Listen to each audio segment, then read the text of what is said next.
Hello guys! Welcome back sa ating YouTube channel at ngayon ituturo ko sa inyo kung paano kumita sa inyong Facebook Reels. So napakadali lang nito guys, pero bago ang lahat kailangan nating i-turn on yung professional mode ng ating Facebook. So mula sa inyong profile page, i-click nyo lang yung 3 dots dito sa bandang gilid at i-click nyo yung view as. So makikita nyo dito kung ano yung makikita sa inyo ng mga tao kapag iso-search nila yung inyong pangalan. So, ganyan siya guys. Tandaan nyo kasi mamaya magbabago yan kapag na-turn on na natin yung professional mode.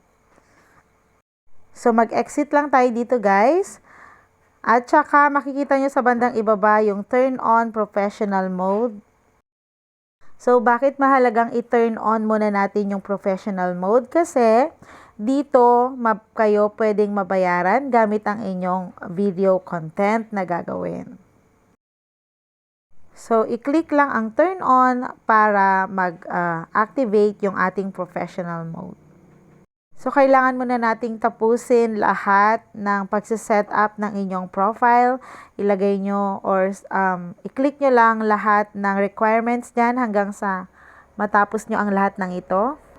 So, hindi naman ito mahirap gawin kasi hihingaan lang kayo ng profile picture, cover photo, about your bio, details sa inyong sarili, at marami pang iba. So, kailangan nyo lang fill upan lahat ng yan para ma-activate yung inyong professional mode. At ipapakita ko sa inyo mamaya kung ano yung magiging itsura kapag natapos nyo nang i-activate ang inyong professional mode setup. So, ayun na nga guys, may makikita na kayo ditong professional dashboard kasi na-activate na natin or na-turn on na natin yung ating professional mode. So, ganito na yung magiging itsura ng inyong Facebook profile. So, kapag nakagawa na kayo ng unang video, lalabas yung C dashboard. So, para sa kung paano gumawa ng video sa Facebook Reels, sa ibang video ko na lang yun gagawin. So, ngayon ipapaliwanag ko kung ano nga ba itong professional dashboard na ito. So, dito nyo makikita lahat ng kaganapan sa inyong Facebook Reels.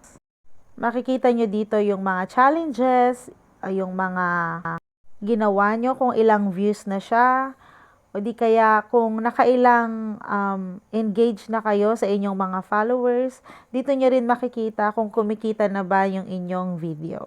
So, bago ang lahat ng iyon, kailangan munang matapos nyo yung level 1 hanggang level 3 para magsimulang kumita ang inyong Facebook Reels videos. So, yung level 1 natin, madali lang ito kasi gagawa lang kayo ng introduction tungkol sa inyong ginagawa. So, pagkatapos nung setup na ginawa natin kanina ay tapos niya na agad yung level 1. Dito naman sa level 2, kapag nakagawa na kayo ng unang video nyo sa inyong Reels, so completed nyo na rin yung level 2 as long as naka-reach na ng 50 plays yung inyong Reels.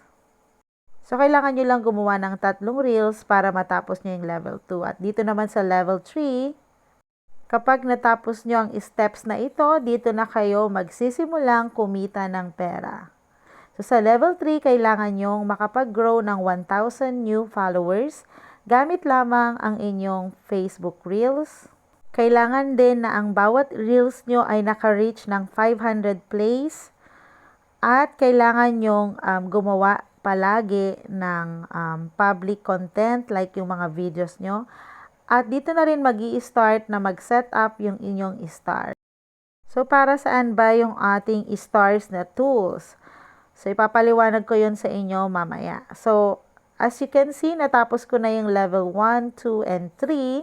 Kaya naman, kailangan mo na lang din tapusin yung weekly challenge progress para mas mag-level up pa yung inyong professional dashboard or yung inyong Facebook account, para mas marami kayong makuhang ways how to earn, like bibigyan kayo ni Facebook ng ads at kikita kayo sa bawat ads sa inyong videos. Ganun din, bibigyan din kayo ni Facebook ng mga bonuses kapag kumikita ng inyong videos.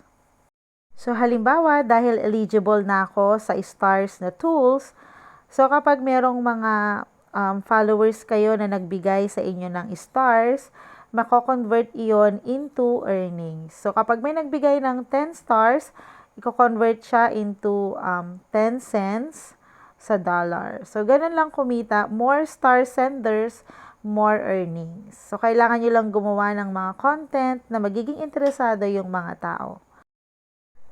Yan, pwede mo ring ilagay sa inyong Facebook newsfeed kung paano kanila susuportahan.